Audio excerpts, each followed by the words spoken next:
आप सभी को एक बार फिर से मैं प्रभु यीशु मसीह के पवित्र और मीठे नाम में नमस्कार करता हूं। आज की शाम उस खुदा ने हमें ये बेहतरीन जिंदगी दी है और सच में जिस घर को यहोवा ना बनाए तो उसके बनाने वाले का परिश्रम व्यर्थ होता है। मनुष्य इस जिंदगी में सब कुछ प्राप्त कर ले, लेकिन यदि वो अपने प्राणों की हानि उठाए तो खुदाबंद का वचन ये कहता है कि उसे क्या लाभ है। आज के दिन के लिए, आज की सांसों के लिए हम अपने परमेश्वर का धन्यवाद करें। परमेश्वर की इच्छा का घर क्या होता है, इसलिए क्यों नहीं हम ये कहें कि प्रभु मेरे दिल में, मेरे घर में बसने वाले, मुझे लेकर चलने वाले तू है यहाँ। आइए आज की इस शाम को हम प्रारंभ करते हैं अपने परमेश्वर के नाम से एक प्रार्थना के साथ। पवित्र पवित्र पवित्र सेनाओं के पवित्र परमेश्वर यहोवा, आपके पवित्र अधिकार में आते हैं, आपके पवित्र सुरक्षा में आते हैं। प्यारे खुदावन, आपने जो हमें अधिकार दिया है वो आपके पवित्र नाम से हमारे लिए बहुत है। हमारे दिलों में आप बस जाएं, हमारे घरों में, हमारे मनों में आप बस जाएं। प्रभु हमें एक मन और एक आत्मा करे। जो कलाम आपका है प्रभु वो आपकी ओर से है, वो कहाँ खाली जाएगा।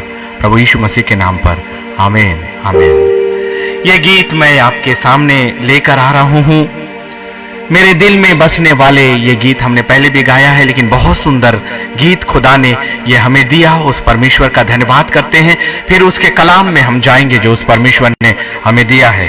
आइए हम इस गीत में जाते हैं।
सब कुछ बनाया, तेरी इच्छा ने मुझको चलाया, तेरे हाथों ने सब कुछ बनाया, तेरी इच्छा ने मुझको बचाया है।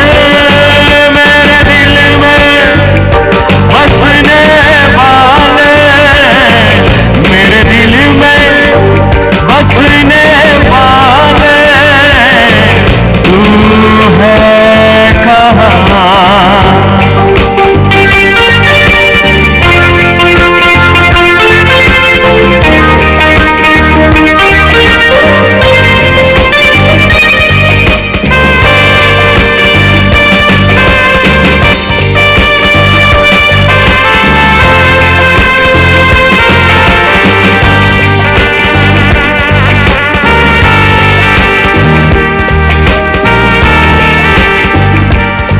तूने रूप मुझे अपना देकर मुझको सब कुछ ठहराया। तूने रूप अपना देकर सब कुछ मुझको ठहराया। तूने देकर समानता अपनी मुझको गले से लगाया। तूने देकर समानता अपनी मुझको गले से लगाया। मेरे दिल में बसने वाले, मेरे दिल में बसने वाले, तू है कहाँ?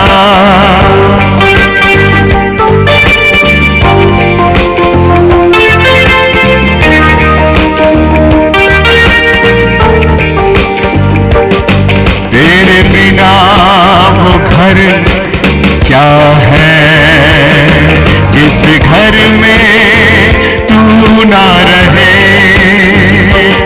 तेरे बिना वो घर क्या है, जिस घर में तू ना बसे।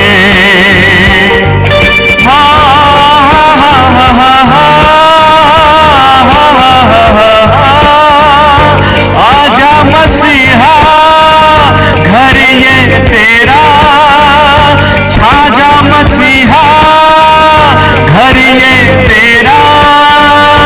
तू ही सदा इस घर में रहे। तेरी इच्छा का घर ही घर है। तू जहाँ बसे वही घर है। तेरी इच्छा का घर ही घर है। तू जहाँ बसे वही घर है। आजा खुदा, आजा खुदा, ये घर खुला, ये घर खुला। आजा खुदा, आजा खुदा, ये घर खुला। आजा खुदा, आजा खुदा, ये घर खुला, ये घर खुला।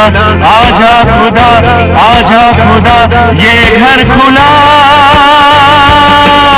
मेरे दिल में बसने वाले, मेरे दिल में बसने वाले, तू है कहाँ? मुझे लेकर चलने वाले, मुझे लेकर चलने वाले, तू है कहाँ? तू है कहाँ? तू है कहाँ?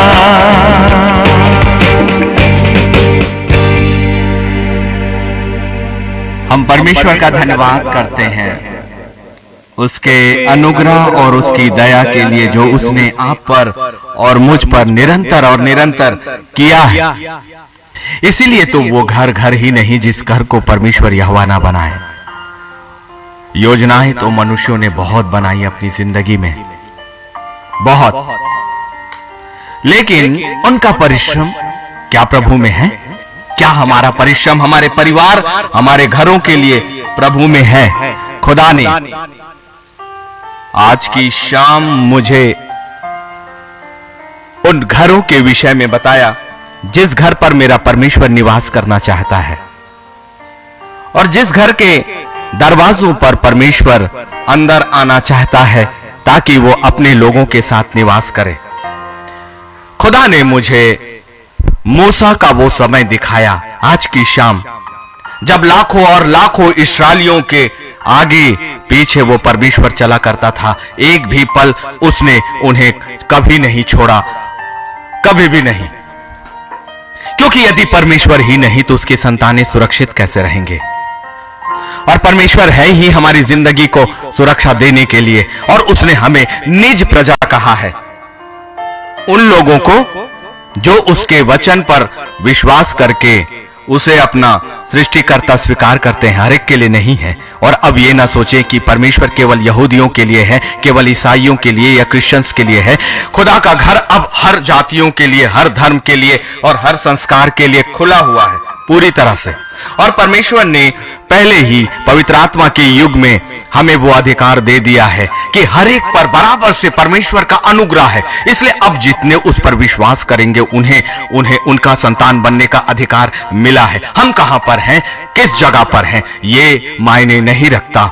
हम मसीहत पे हैं या नहीं ये मायने नहीं रखता। हम विश्वास पर हैं कि ये मायने रखता है। और हमारा विश्वास हमारे जीवते परमेश्वर पर कितना प्रबल है ये मायने रखता है। यकीन मानिए, आपकी जिंदगी को कोई देख रहा है हर पल, आपकी जिंदगी को कोई महसूस कर रहा है हर पल, आपकी जिंदगी को आपको जिंदगी देने वाले ने देखा है अपनी आंखों से, अपनी नजरों से। और ये वो नजरें हैं जो कभी भी एक पल के लिए भी आपसे नहीं टिकती। रात का यदि समय था तो परमेश्वर आग के खंभों के रूप में अपने लोगों, अपनी संतानों के साथ रहा करता था। और यदि वो दिन है तो वो बादल के रूप में उन्हें छाया करता था। लेकिन परमेश्वर की दृष्टि से वो एक पल भी अलग नहीं हुए। तो मेरा खुदा जो न्यायी परमेश्वर है, जिसने कभी भी अपनी दो संतानों में भेद नहीं किया, उस परमेश्वर ने आपको भी उसी तरह से देखा है जैसे उसने मूसा को देखा। वो परमेश्वर अभी भी अपने स्वभाव में वैसा ही है जो अब्राहम का परमेश्वर है, और जिसने अब्राहम को अपना मित्र कहा है। हम भी तो परमेश्वर के लिए वैसे ही अब्राहम हैं। अंतर यह है कि परमेश्वर और उसका प्रेम नहीं बदला, लेकिन हमारा विश्वास अब्राहम के विश्वास के समान, हमारी वेदना मूसा की वेदना के समान पहुंच ही नहीं पा रही है। जिस दिन हमारा लेवल उनका कुछ हिस्सा भी पहुंच जाए, जैसा वो विश्वास यूसुफ का था, जैसा विश्वास दाऊद का था, यदि उस विश्वास के रत्ती भर विश्वास भी हमारे पास हो, तो यस यीशु मसीह ने यही कहा कि यदि तुम्हारा विश्वास राई के दाने के समान भी है तो इस पहाड़ से कहो तो वो हट जाएगा। जो वचन मेरे परमेश्वर यहोवा के मुख से निकलता है वो कभी भी खाली नहीं जाता। यदि हमारा विश्वास राई के दाने के बराबर भी है तो हम जिसे चाहे जो चाहे वो कर सकते हैं, क्योंकि यीशु मसीह का नाम हमारे और आपके बीच में है। लेकिन मनुष्य अपनी जिंदगी में परिश्रम करता है, और परिश्रम का सबसे पहला फल वो चाहता है कि उसके पास एक परिवार हो। एक पुरुष चाहता है कि उसकी एक पत्नी हो, एक पत्नी चाहती है कि उसके पास एक पति हो जो उसके लिए जीवन साथी का कारण बने। और जब ये आपस में परमेश्वर की योजनाओं के अनुरूप मिलते हैं, तब फिर उनके बाद में उनके मन, मस्तिष्क और विचारों में ये कल्पनाएं आती हैं कि परमेश्वर अपनी असीम आशीषों से, बच्चों की आशीषों से उन्हें भर दे। क्यों नहीं भरेगा मेरा परमेश्वर, जिसने खुद ये आज्ञा दी कि फूलो फलो और इस पृथ्वी पर फैल जाओ और इस पर अपना अधिकार रखो। और पहले परिवार और घर के का निर्माण परमेश्वर के मस्तिष्क में हुआ। ये मनुष्य की कल्पना नहीं है, ये खुदावंद की कल्पना है। लेकिन हमने अपना घर तो बनाया, बड़ा आलीशान बनाया, उनमें कमरे भी बहुत से बना लिए, उनमें संगमरमर के फर्श लगा लिए, अच्छे टाइल्स लगवा लिए, सब कुछ अच्छा है, उसका रूप अच्छा है, उसका कलर अच्छा है, उसकी दीवारें बहुत सुंदर हैं, और कोई भी चारों तरफ से यदि घुसे तो हर जगह लाइटिंग और झूमर और सब कुछ है। लेकिन विश्वासियों के लिए यह जरूरी है। जैसे इस्राएली तो बड़ी भीड़ के साथ निकले, लेकिन उनके लिए अपनी क्षमताओं में कुछ भी नहीं था। न्यायियों न्यायों की किताब में गिदोन एक बड़ी भीड़ के साथ नहीं परंतु 300 लोगों के साथ गया, लेकिन ये 300 लोगों से पहले 32,000 थे और 32,000 से फिर 10,000 में आए, 10,000 से फिर 300 में आए, लेकिन इन सब के पीछे महत्वपूर्ण चीज एक थी। जैसे नूह भी विश्वास के साथ उसने उस निर्माण को किया, समस्त पृथ्वी का विचार तो एक था, लेकिन एक ही ऐसा व्यक्ति था संपूर्ण विश्व में जो परमेश्वर के दर्शनों और विश्व और उसकी इच्छाओं पर चल रहा था। उसकी इच्छा के अनुसार समस्त संसार उस समय तक खाता पीता रहा, अपने मन का करता रहा। और यह बात मैं कहना कभी नहीं भूलूंगा कि पवित्र परमेश्वर की जगह एक सामर्थ की जगह और एक आत्मिक जगह है। स्वर्ग और स्वर्ग की चीजें भौतिक नहीं है, इसलिए भौतिक नहीं है तो वहां शरीर के समान कुछ भी नहीं है, शरीर के समान सोच भी नहीं है, शरीर के समान देखना भी नहीं है, शरीर के समान सुनना भी नहीं है। फर्क है, फर्क है, फर्क है। यदि हम इस सांसारिक जीवन में, सांसारिक सोच में, सांसारिक आंखों में, सांसारिक समझ में, सांसारिक कानों में यदि उसे देखना, सुनना, महसूस करना चाहेंगे तो कभी भी वो महसूस कभी भी नहीं होगा। इसके लिए आपको जरूरी है उस जगह से आने वाले एक सामर्थ की सहायता को लेना जो पवित्र आत्मा के रूप में आपके पास है, आपके समीप है, आपके शरीरों में है। उसे पुकार लीजिए ना, सच में पुकारिए। परमेश्वर की इच्छा का घर, परमेश्वर की इच्छा का घर पवित्र आत्मा हमें उन गहराइयों पर लेकर जाएगा कि मनुष्य अपने घरों को तो बनाता है, अपनी जिंदगी को तो बनाता है, लेकिन वो ये कहीं सोचता है कि क्या ये परमेश्वर की इच्छा का है। हमने अपनी कल्पनाओं से अच्छा आर्किटेक्ट चुना, हमने अच्छा पैसा लगाया, हमने लोन लिया, अपनी क्षमता का सारा चीज, और फिर हम मनुष्यों से पूछते हैं, इस संसार के विशेषज्ञों के पास जाकर हम उसकी डिजाइनिंग बनवाते हैं और एक सुंदर घर हम निर्माण कराते हैं। लेकिन सबसे महत्वपूर्ण, इससे पहले कि आप उस घर के दरवाजों को खोलें, क्या परमेश्वर की इच्छा का वो स्थान है?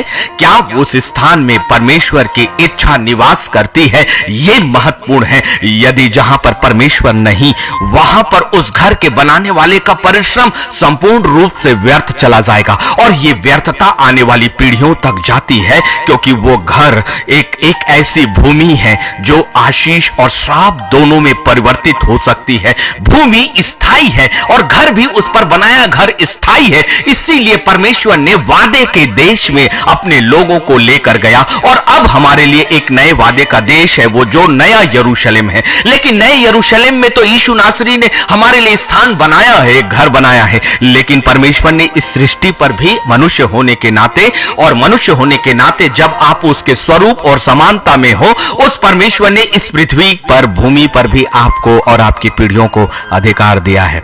यदि वो अधिकार की भूमि, वो अधिकार का घर परमेश्वर की इच्छा में होगा तो उस घर में आने वाली पीढ़ी भी आशीषित होती रहेगी, क्योंकि परमेश्वर 1000 पीढ़ियों की वाचा बांधता है। इसलिए एक बड़ा घर, सुंदर घर, एक सारी चीजें, एक परिवार हम बसा लेते हैं, लेकिन जहां पर परमेश्वर पति और पत्नी और उस परिवार के घरानों के बीच में ना हो, वो परिवार बिखरता है, क्योंकि वहां पर लूसीफर को मौका मिलता है कि जैसे वो अदन की वाटिका में पति और पत्नी के बीच में घुसा और उनकी जिंदगी को शापित कर दिया, उनके आने वाली पीढ़ी को शापित कर दिया, यहां तक कि हमें भी शापित उसने कर दिया। लेकिन धन्य है हम कि हमारी जिंदगी में आने से पहले यीशु मसीह का बलिदान हो चुका है और पवित्र आत्मा की सहायता हमें मिल चुकी है। इसलिए भजन संहिता 127 उसके 1 में हम सीधे चलते हैं, यदि घर को यहोवा ना बनाए तो उसके बनाने वालों का परिश्रम व्यर्थ होगा।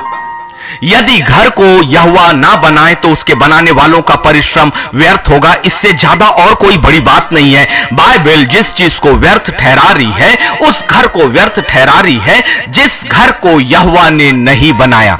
इसलिए यदि आपने अभी अपना घर बना लिया है, या आप में से कोई ऐसा है जो अपने लिए घरों को बनाने के विचार करता है, नए घरों को खरीदने का विचार करता है, तो सबसे पहले अपने घुटनों में आए। यदि आपने अपनी गलती से उस जगह पर परमेश्वर को नहीं लिया है, तो अभी भी हमारे पास मौका है कि अपने घरों को आप खोलकर शुद्ध और साफ करें, पवित्र यीशु मसीह के लहू से उसे शुद्ध और साफ करें, क्योंकि यदि वो घर यहोवा ने नहीं बनाया तो फिर उस घर पे लूसीफर लूसीफर ने अपना निवास बना लिया है। और यह बहुत खतरनाक है, क्योंकि वो एक ऐसा शत्रु है जो आंखों से नहीं दिखाई देता, जो कानों से सुनाई नहीं देता, जिसकी बातें हमारे चित्त में तब तक नहीं आ सकती क्योंकि वो परमेश्वर से थोड़ा ही सामर्थी कम था। इसका मतलब वो बहुत अधिक सामर्थी है। उसके पास छद्म रूप लेने का सारे उपाय हैं। वो घरों की परिस्थितियों, ईंट और दीवालों के अंदर अपनी आत्माओं को वास कर सकता है। वो अपने साथ 1/4 सेनाएं जो गिराई गई हैं, जो दुष्ट आत्माओं के रूप में हैं, वो आपके घर की सीमाओं के अंदर उन्हें विद्यमान कर सकता है। वो आपकी सोच, परिवार के सदस्यों की सोच को नियंत्रित कर सकता है। वो जुबानों को नियंत्रित कर सकता है। वो पति और पत्नी के संबंधों को नियंत्रित कर सकता है। वो बच्चों और बच्चों के भविष्य और उनकी बुद्धि को नियंत्रित कर सकता है। इतना खतरनाक शत्रु जिसने परमेश्वर के साम्राज्य पर अपना अधिकार करना चाहा, इसका मतलब यह है कि उसके पास असीम शक्तियां और सामर्थ तो है, और ये असीम शक्तियां और सामर्थ उसने परमेश्वर के वचन से ही प्राप्त किया है। लेकिन अद्भुत रीति से अपने आप को पहचानिए कि मनुष्य होने के नाते जब लूसीफर गिरा दिया गया, उसके बाद परमेश्वर ने दूसरी बार उस सृष्टि को अर्थात पृथ्वी को अपने वचन से फिर से सिरजा, अपने वचन से सिरजा। लेकिन आपको उसने अपने हाथों से सिरजा, और अब उसने स्वर्गीय प्राणियों पर विश्वास और भरोसा नहीं किया। एक बार फिर से भेदों पर उत्पत्ति की किताब के अनुसार जाएंगे कि परमेश्वर का साम्राज्य तो अनादि काल से था और यह पृथ्वी भी उसका ही हिस्सा थी। लेकिन जब लूसीफर ने पाप किया, अर्थात परमेश्वर के साम्राज्य पर अपना अधिकार करने का विचार भी किया, वैसे ही वो स्वर्ग से गिरा दिया गया और उससे इतनी ऊर्जा उत्पन्न हो गई कि यह पृथ्वी उस ऊर्जा से बेडौल हो गई, जल गई, विनाश हो गई, और अब कोई हरियाली नहीं थी, कुछ भी नहीं था, और पृथ्वी बेडौल और सुनसान पड़ी थी। और तब परमेश्वर की आत्मा ने फिर से विचार करना प्रारंभ किया, क्योंकि परमेश्वर वर्षों में बांधा नहीं जा सकता, क्योंकि वो अल्फा और ओमेगा है, अनादि से अनादि काल तक का वो परमेश्वर था। इसलिए अथाह समय पर उस परमेश्वर ने फिर से कल्पना की कि मैं पुनर्निर्माण करूंगा। ऐसा क्यों बताऊं आपको? क्योंकि परमेश्वर के स्वभाव में ही पुनर्निर्माण है। वो बिगड़ी हुई बातों को बनाने वाली शक्ति है, वो बिगड़ी हुई बातों को बनाने वाला वचन है, और परमेश्वर हर एक बिगड़ी हुई चीजों को बनाता है। इसलिए यदि हमने अपना परिवार बिगाड़ लिया, हमने अपना घर बिगाड़ लिया, तो अभी भी अवसर है। पवित्र आत्मा ने कहा नीति वचन 3 उसके 5 और 6 के अनुसार कि तू अपनी समझ का सहारा मत लेना। इसलिए अपनी समझ का नहीं, परंतु अपने भविष्य, अपने घरों के लिए हमें परमेश्वर अर्थात पवित्र आत्मा की समझ का सहारा लेना है। और वो ये भेद कहता है कि जिस घर को यहोवा न बनाए तो उसके बनाने वालों का परिश्रम व्यर्थ होगा। यदि नगर की रक्षा यहोवा ना करे तो रखवाले का जागना व्यर्थ ही होगा। एक भयंकर बात है ये साधारण सी बात नहीं है जो भजन संहिता 127 और 1 में है। यदि हमने परिवार बसा लिया, यदि हमने घर बना लिया, यदि हमने योजनाएं बना ली, मनुष्य की जिंदगी को तय करना चाहा, लेकिन यदि उस जिंदगी के बीच में, उन घरों के बीच में, उन योजनाओं के बीच में यदि परमेश्वर यहोवा नहीं है तो हमारा परिश्रम व्यर्थ चला जाएगा। और इसीलिए बहुत से घर उजड़ते हैं, बहुत से परिवार उजड़ते हैं, क्योंकि हमने समय रहते अपने परमेश्वर को उस जगह पर आमंत्रित नहीं किया।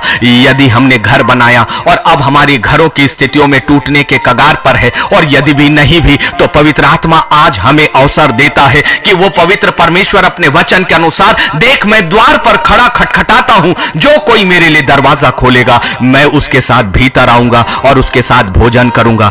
ये वर्ड्स है मेरे परमेश्वर का वचन है कि देख मैं द्वार पर खड़ा खटखटाता हूं। इसका मतलब यह है कि अभी भी हमारे पास अवसर है, और उन लोगों के लिए अब एक नया अवसर है जो अपना परिवार बसाना जा रहे हैं, जो अपने लिए घरों को लेना चाह रहे हैं, जो निर्माण करना चाह रहे हैं। सबसे पहले परमेश्वर की इच्छा को उन जगहों के लिए, उन रिश्तों के लिए पूछिए। अपनी समझ का सहारा मत लेना, परंतु संपूर्ण मन से परमेश्वर यहोवा पर भरोसा रखना। परमेश्वर ही हमारा घर बनाए तो हमारा परिश्रम व्यर्थ नहीं, वो फलदायी होगा। और यदि वो रक्षा परमेश्वर ना करे तो रखवाले का जागना व्यर्थ होगा।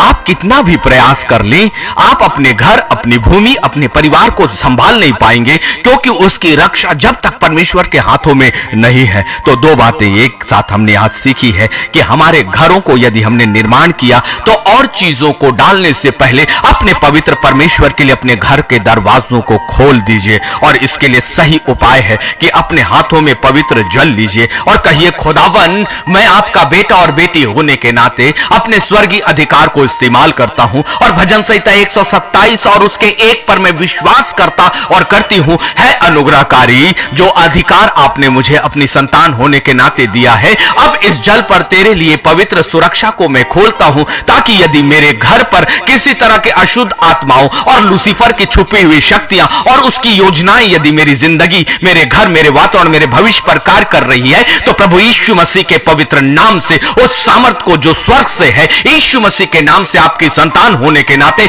इस जल पर उंडेल खुदा, तेरे पवित्र वेदी की आग को इस जल पर उंडेल और तेरी सामर्थ जो चुने जाने का है, जिस घर पर तू अपनी रक्षा करना चाहता है, तेरी पवित्र स्वर्गीय सुरक्षा जो अय्यूब के समान बाड़ों को बांधने वाली है, वही बाड़ा यीशु मसीह के पवित्र नाम से इस पर अभिषेक के साथ उतर जाए।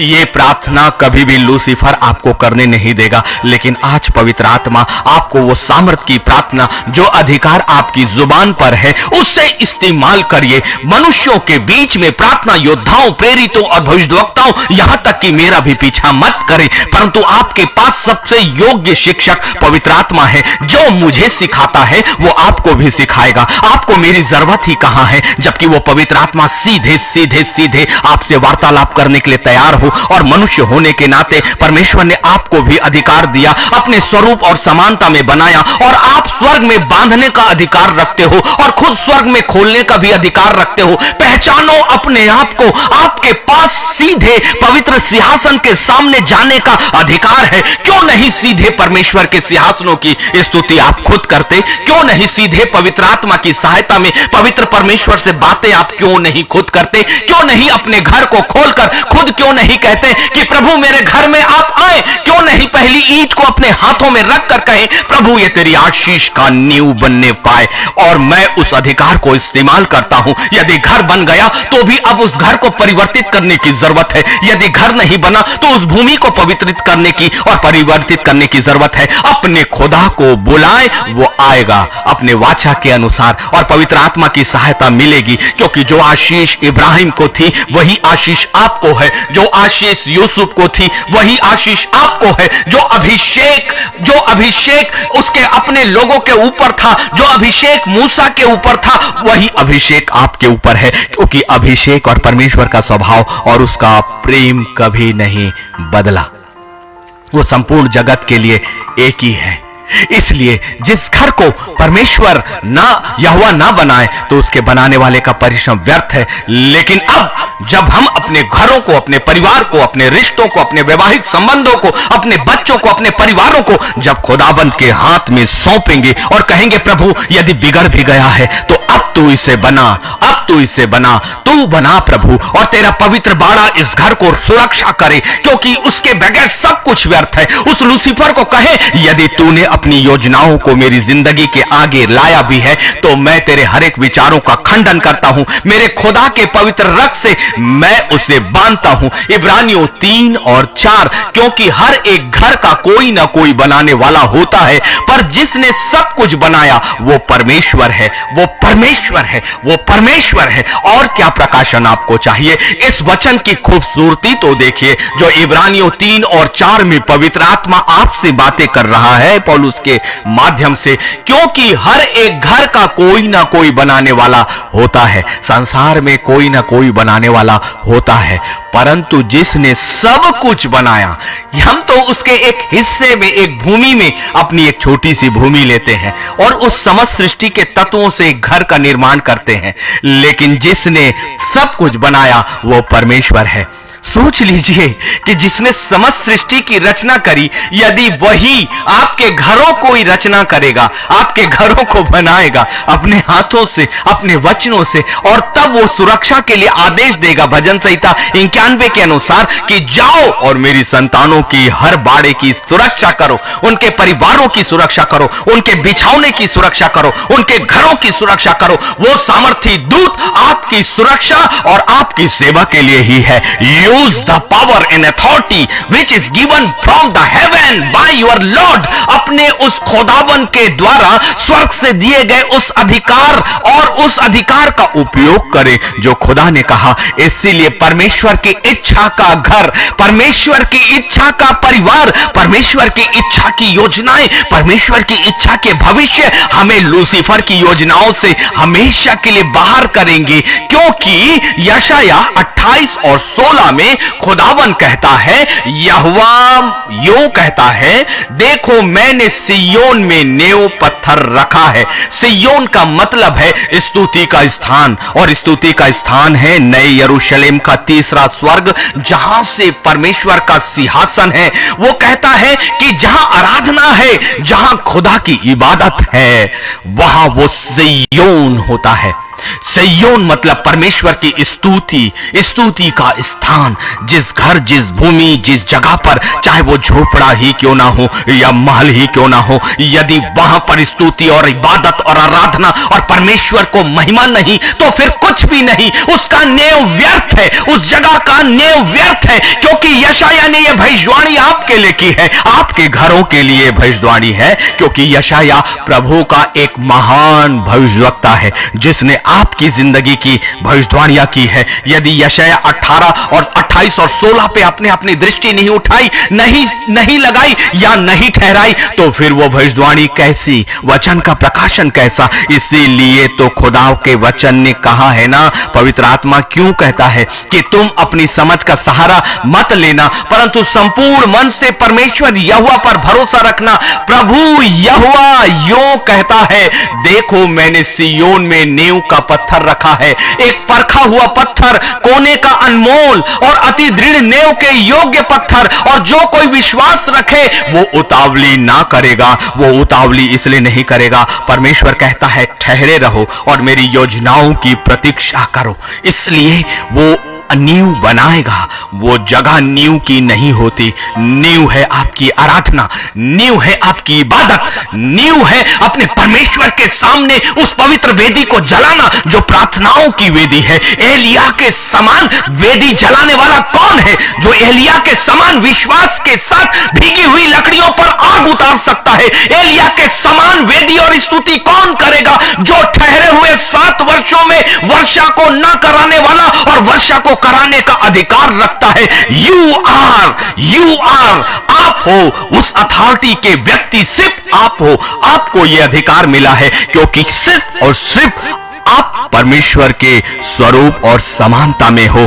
कहां, किस जगह पर हमने अपने मन, मस्तिष्क और विचारों को लगा कर रखा है? वो लूसीफर के गढ़ों पे घुसो और लूसीफर की हर एक बातों का खंडन करो, क्योंकि वो विचारों में ही काम करने वाला है। इसलिए सबसे पहले कि अपने मन और सोच और विचारों को हम अपनी सोच में लाए, नीति वचन 3, 5 और 6 को आधार बनाओ। वो आपको परमेश्वर की इच्छा का घर दिखाएगा, वो आपको परमेश्वर की इच्छा का घर बनवाएगा, वो आपको परमेश्वर की इच्छा के घर को स्थिर रखाएगा, वो आपके परमेश्वर की इच्छा के घर में शांति को लेकर आएगा, वो आपके परमेश्वर की इच्छाओं के घर में इबादत को लेकर आएगा। उस घर में घुसते साथ परमेश्वर की शांति आपको भर देगी, क्योंकि उस जगह पर परमेश्वर की उपस्थिति है। उस घर में घुसते साथ परमेश्वर की सुरक्षा आपको घर लेगी और आप भागते भागते अपने घर, अपने परिवार की ओर आओगे।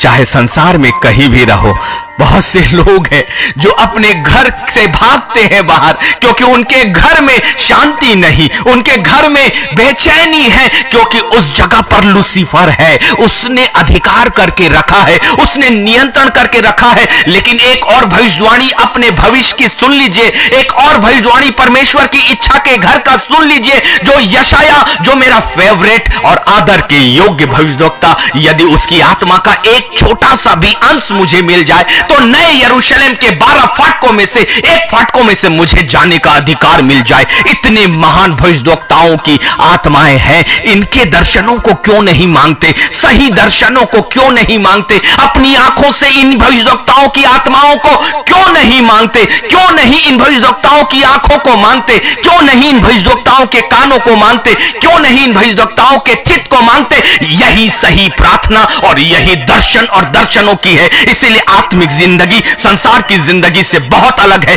परमेश्वर ने इस संसार में भी अपनी इच्छा का घर, अपनी इच्छा की भूमि, अपनी इच्छा का परिवार आपको दिया है। कुछ बिखरा बिखरा सा इसलिए, कुछ उजड़ा उजड़ा सा इसलिए क्योंकि परमेश्वर ही वहां नहीं है, परमेश्वर की इच्छा ही वहां नहीं है। लेकिन अब वेदी जो बुझी हुई है वो जलाई जाए। अब वो जो वेदी बुझी हुई है वो जलाओ। परमेश्वर की वेदी फिर से जलाओ, क्योंकि उसकी आग की तपन लूसीफर सह नहीं पाएगा। उसकी योजनाओं को बाहर जाना ही होगा, क्योंकि हम खुदा की संतानें हैं और खुदा की संतानों का इस भूमि पर, इस घर पर, अपने परिवारों पर, अपने बच्चों पर और अपने भविष्यों पर अधिकार है। क्योंकि एक भविष्यवाणी हमारे लिए भी हुई है जो यशाया 32 और उसके 18 में है। मेरे लोग इसके शब्दों को सुनिएगा। ये अभिषेक है, ये प्रकाशन है। इसलिए प्रकाशनों की आत्मा का वक्त और उसका अवसर खोइए मत। ये मैं नहीं, मैंने भी केवल अपने खुदा के सामने हाथों को जोड़ा और कहा, खुदा जो सच्चा और सच्चा मन्ना तेरी ओर से है वही दे दे मेरे खुदावन। तेरे अभिषेक की प्रतीक्षा हम सब कर रहे हैं। मेरे लोग शांति के स्थानों में निश्चिंत रहेंगे और विश्राम के स्थानों में सुख से रहेंगे। ये आपकी जिंदगी के लिए परमेश्वर ने यशाया भविष्यवक्ता के माध्यम से 2747 वर्ष पहले कह दिया। आपके लिए इतने हजारों वर्षों पहले आपके घर की भविष्यवाणियां, शांति की, आपके शांति की भविष्यवाणी, आपके निश्चिंत रहने की भविष्यवाणी, आपके विश्राम और सुख में रहने की भविष्यवाणी। यदि ये चार चीजें भी आपकी जिंदगी में आ गई तो इस संसार में आपकी जिंदगी इन्हीं चीजों से तो फलती और फूलती है। और वो भविष्यवाणियां आपके लिए पहले ही हो चुकी है। फिर से यशाया 32 और 18 को अपनी छाती से चिपकाएं और कहे, खुदावन मेरी जिंदगी की इतनी बेहतरीन भविष्यवाणियां। यस, आप अकेले एक बड़े योद्धा के रूप में अपने परिवार के सामने खड़े हो जाओ, परमेश्वर के सिंहासन के सामने। आपकी मध्यस्थता आपके परिवार को बचाएगी। आपकी मध्यस्थता आपके परिवार की खोई हुई शांति को वापस ला जाएगी। आपकी मध्यस्थता आपके परिवार को निश्चिंत रखेगी। आपकी मध्यस्थता विश्राम को लेकर आएगी। आपकी मध्यस्थता आपके परिवार को, क्योंकि वो परमेश्वर की इच्छा की भविष्यवाणी है। इसलिए परमेश्वर की इच्छा का घर बनाओ, परमेश्वर की इच्छा का घर बनाओ, क्योंकि वो कहता है मेरे लोग शांति के स्थानों में निश्चिंत रहेंगे और विश्राम के स्थानों में वो सुख पाएंगे। इसलिए आज यहोशू के समान एक लीडर जो अपने परिवार का मुखिया है और संसार उन्हें मुखिया माने ना माने, परमेश्वर की एक छोटे बच्चे को भी किसी परिवार का मुखिया बना सकता है। क्या शमूएल को समस्त इस्राएल का मुखिया उसके बचपन से, उसके गर्भ से रचे जाने से पहले खुदा ने नहीं चुना? परमेश्वर आपके शरीर, आपकी संसार की पोजीशन, उसके ज्ञान और समझ से नहीं, परमेश्वर अपनी इच्छाओं और अपने वचन से चलता है। क्योंकि जो वचन उसके मुख से निकला है वो कभी भी खाली नहीं जाता। यहोशू 25 और 15 में एक चुनाव आपके लिए है।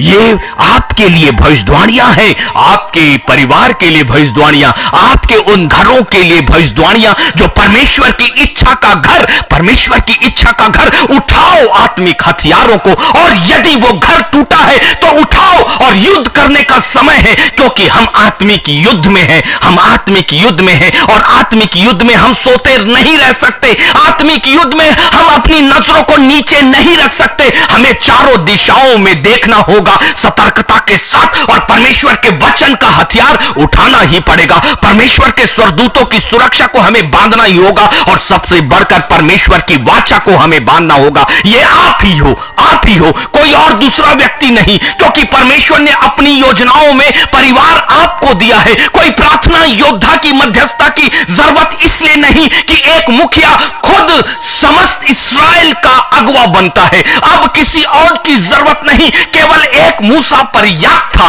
केवल एक यूसुफ पर्याप्त था, केवल एक दाऊद पर्याप्त था। इसलिए आप भी अपने परिवार और पीढ़ियों के लिए, जिसे आपने देखा भी नहीं, एक पर्याप्त अगवा और पर्याप्त मध्यस्थ हो। यूज द अथॉरिटी, जो अधिकार आपको मिला है उसे इस्तेमाल करें। यहोशू 25 और 15, यदि यहोवा की सेवा करनी तुम्हें बुरी लगे तो आज चुन लो कि तुम किसकी सेवा करोगे, तुम किसकी सेवा करोगे। बड़ा प्रश्न और भयंकर वचन है ये कहता है खुदावन, आज चुन लो कि तुम किसकी सेवा करोगे। मैं तो अपने घराने समेत यहोवा की सेवा नित करूंगा, नित अनंत काल के लिए, एक इस जिंदगी के लिए भी सेवा और नए यरूशलेम में भी परमेश्वर के सामने उसकी महिमा की सेवा। आज तुम चुन लो। क्या बुरा लगेगा? किसको चुनना है? एक अस्थाई जिंदगी की अनंत काल की जिंदगी? किसे चुनना है? यहोवा की सेवा करनी यदि तुम्हें बुरी लगे तो आज तुम चुन लो कि तुम किसकी सेवा करोगे। मैं तो अपने घराने समेत यहोवा की सेवा नित करूंगा। यह लाइन मेरी जिंदगी में सबसे महत्वपूर्ण और सबसे प्यारी लाइन है। यहोशू 25 और 15, ना जाने ये लाइन कि मैं तो अपने घराने समेत अपने परमेश्वर यहोवा की सेवा नित करूंगा, चाहे संसार में हमें कुछ मिले या ना मिले। परमेश्वर की इच्छा का घर बनाओ। परमेश्वर की इच्छा का घर यदि नहीं है तो उसे परिवर्तित कर लो। हमने रिनोवेट किया, हमने उसे फिर से पुनर्निर्माण किया। अपने टूटे और पुराने घरों को हम कितना सुंदर बनाते हैं, लेकिन यदि वहां मेरा परमेश्वर और उसका तेज नहीं तो उसकी सुंदरता व्यर्थ है। यह मिट्टी और मिट्टी है और मिट्टी के साथ वो मिल जाएंगी। लेकिन आत्मिक घर बनाओ। इस संसार के घरों को भी आत्मिक घरों में परिवर्तित कर दो, आत्मा की सामर्थ्य के घरों में परिवर्तित कर दो। अपने घरों को ईंट और पत्थरों का नहीं, खुदा की सुरक्षा का घर बना दो। परमेश्वर की आग को उनके चारों ओर लपेटो, क्योंकि हमारे पास यह अधिकार सच में है। क्योंकि मत्ती 12 और उसका 25 कहता है कि जिस किसी राज्य में फूट होती है वह उजड़ जाता है, और कोई नगर या घराना जिसमें फूट होती है बना ना रहेगा। इसलिए फूट डालना लूसीफर का प्रारंभिक स्वभाव रहा है। सबसे पहले उसका कार्य परमेश्वर और मनुष्य के बीच में फूट डालना और असत्य को डालना, उसका स्वभाव कभी नहीं बदला। इसलिए खुदावन के लोगों, परमेश्वर की इच्छा का निर्माण करो, फूट को खत्म करो। और ये आपके अधिकार में है, आपकी जुबान में है। केवल अपने परमेश्वर के आशीषों को कहना शुरू करो, जो अथॉरिटी उसने हमें दिया है। क्योंकि नीति वचन 3 और 33 में पवित्र आत्मा दाऊद के माध्यम से बड़ी भेदों को आपसे कहता है। दुष्ट के घर पर यहोवा का श्राप, दुष्ट के घर पर यहोवा का श्राप। दुष्टता वही करता है जिसके अंदर दुष्टता की आत्मा है। लूसीफर बड़ी चालाकियों से हमारी जिंदगी में प्रवेश कर सकता है। लूसीफर बड़ी चालाकियों से हमारी जिंदगी का नियंत्रण कर सकता है। सतर्क रहे। बहुत से लोग अभी भी सतर्क नहीं है। ये मत भूले कि लूसीफर परमेश्वर से थोड़ा ही कम सामर्थ का एक स्वर्गीय प्राणी है। मनुष्य की दृष्टि, मनुष्य के शरीर की क्षमता, मनुष्य की आंखों, मनुष्यों के कानों और मनुष्यों के चित्त में उसका एक अंश भी आपको समझ नहीं आएगा। बी अलर्ट, क्योंकि ये अंतिम समय का सुसमाचार है जो हमारी जिंदगी की आखिरी सांसों तक खत्म होने वाला है। जैसे ही ये सुसमाचार नए यरूशलेम का खत्म होगा, सब कुछ खत्म और स्वर्गीय साम्राज्य की जिंदगी प्रारंभ। ये मिट्टी है, मिट्टी तो ज्यों का त्यों मिट्टी में समा जाएगी। मिट्टी की चीजों, मिट्टी के बातों और मिट्टी के तत्वों के पीछे नहीं, सत्य का पीछा करो। क्योंकि नीति वचन 3 और 33 कहता है, दुष्ट के घर पर यहोवा का श्राप और धर्मियों के वास स्थान पर उसकी आशीष होती है। ये पर्याप्त है। इसलिए मांगिए, प्रभु मुझे धर्म की आत्मा दे, और मांगिए कि खुदावन ये घर धर्म का घर हो जाए। इसलिए जो पृथ्वी पर और पृथ्वी के द्वारा मिलता है वो समाप्त हो जाएगा, लेकिन जो धर्म अर्थात स्वर्ग के द्वारा मिलता है, क्योंकि धर्म और धार्मिकता, सत्य और सत्यता केवल पवित्र आत्मा आत्मा के द्वारा है, और पवित्र आत्मा स्वर्ग का, तीसरे स्वर्ग का प्राणी जो मेरा और आपका सहायक। लेकिन दुष्ट लूसीफर के विचारों का घर, दो घर, या तो परमेश्वर की इच्छा का या लूसीफर की इच्छा का। चुनाव आपके पास है। मैं तो अपने घराने समेत अपने परमेश्वर यहोवा ही को महिमा दूंगा,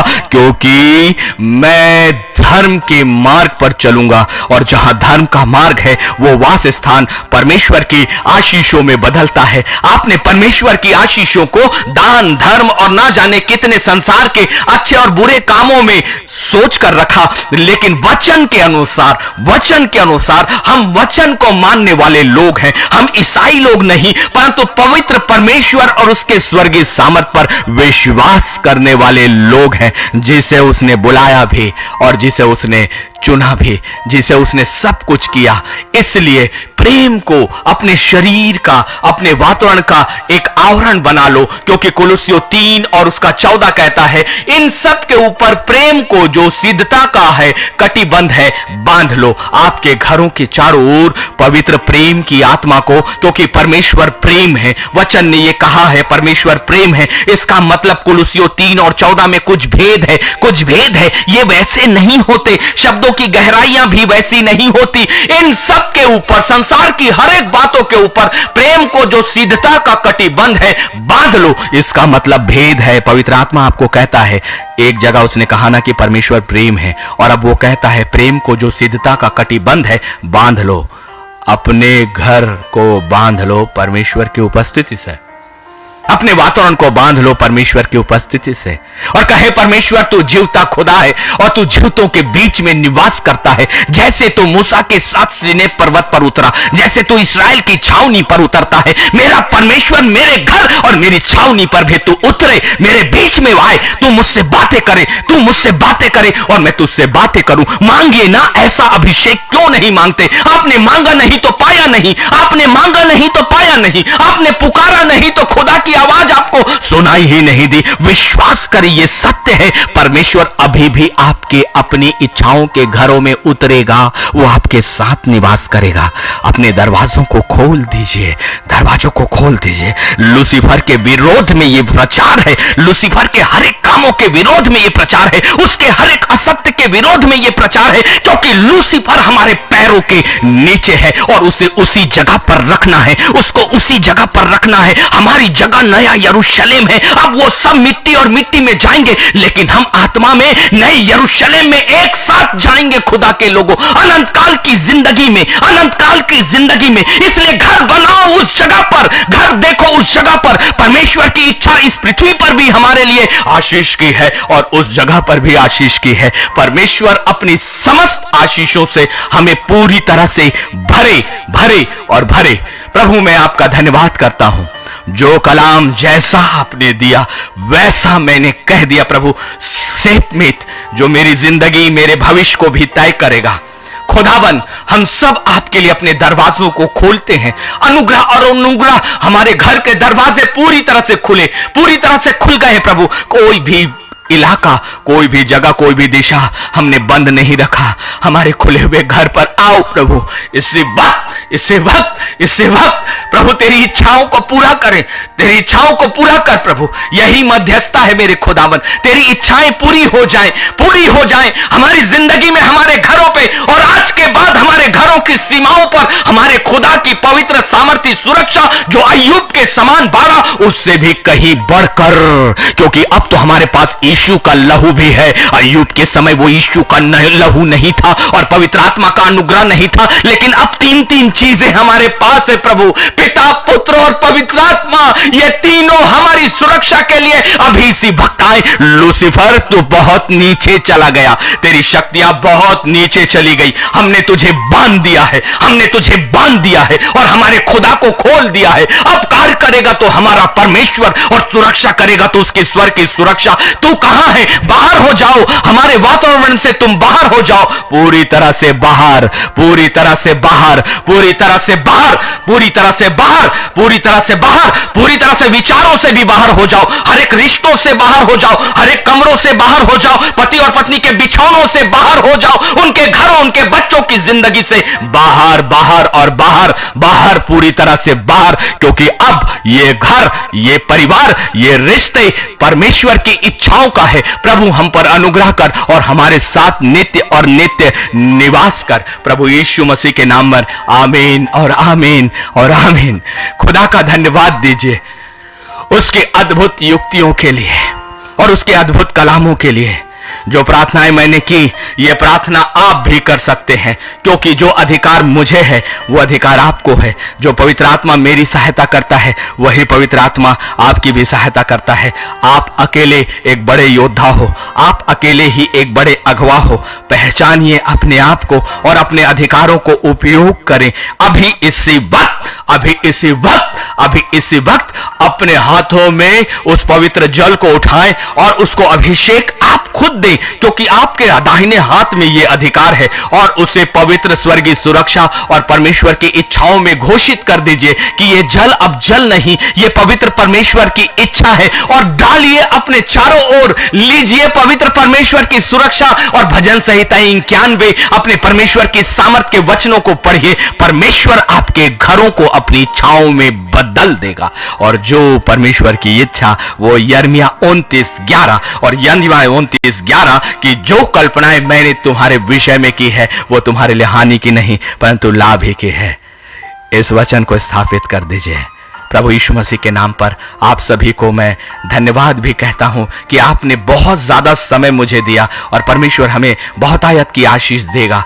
कल का दिन ठीक 9:30 बजे फिर से एक नए कलाम और नई आराधना के साथ प्रभु की उपस्थिति में। जय मसीह के।